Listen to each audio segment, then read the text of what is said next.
Portrait of a Genius, Ken Burns on Leonardo da Vinci. Ever since he got a movie camera for his 17th birthday, Ken Burns has been making documentaries. Over the years, he's created 36 documentary series for PBS, all of them about American history, from the Civil War, baseball and jazz, to Prohibition, the Vietnam War, and Muhammad Ali. Now he's just made his first project ever that's not about an American subject, Leonardo da Vinci. It was just getting to know one of the most incredibly interesting human beings who has ever walked the earth, Burns said. And the fact that he turns out to be arguably the greatest painter and certainly the greatest scientist of his age is, extra added. Burns co-directed the show with his daughter Sarah Burns and her husband David McMahon.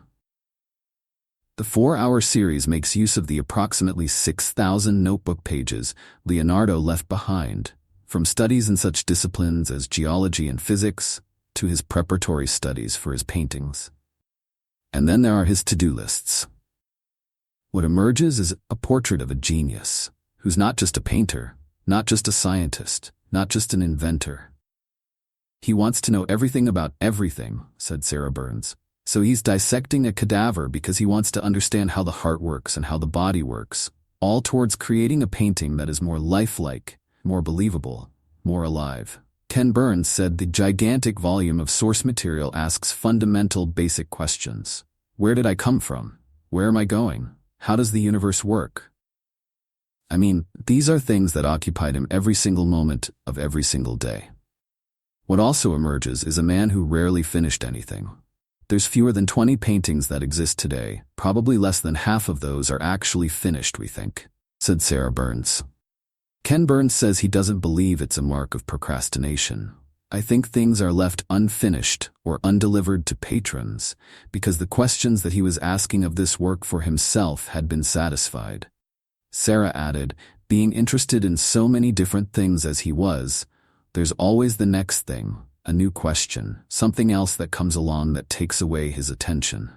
2 things Da Vinci did finish, though, are among the most famous paintings ever made: The Last Supper and Mona Lisa.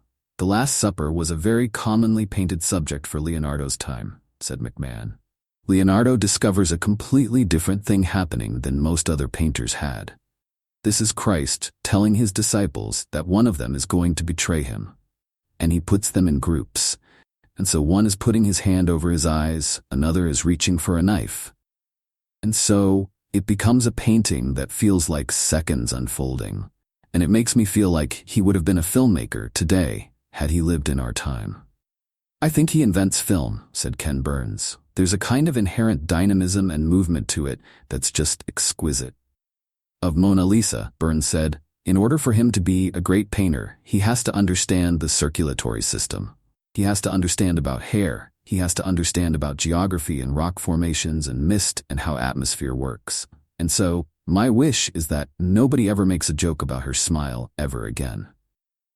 Because she is embodying the entire human project in that thing. If you've ever edited photos or videos on an iPhone or a Mac, you may already know one of Burns' favorite editing techniques: zooming or panning across a still image, a process, he says, meant to shake alive something that is two-dimensional. But the new documentary, narrated by Keith David, introduces techniques that will be very new to Burns aficionados: split screens that juxtapose old and modern footage. According to Sarah Burns, Leonardo da Vinci was a lateral thinker. He made connections across all of these disciplines. Showing multiple things on screen at the same time was a way of, in some ways, visually illustrating Leonardo's thought process. Asked about the balance of labor for the project, Sarah Burns said, "Dave and I are the writers of this, and then once we have our script, we begin our editing process, and that's when we get in there all together and work on making it better together. Occasionally, we disagree about what that should be. But Ken Burns doesn't automatically get the final word. No, that doesn't work," he said. That doesn't wash with collaboration. Leonardo da Vinci airs on PBS in mid-November. It's the story of a fascinating man and an astonishing life. He could feel, I think quite rightfully, that he had lived a fuller life than practically anybody I'd ever come across, in any study in any period. Period, said Burns.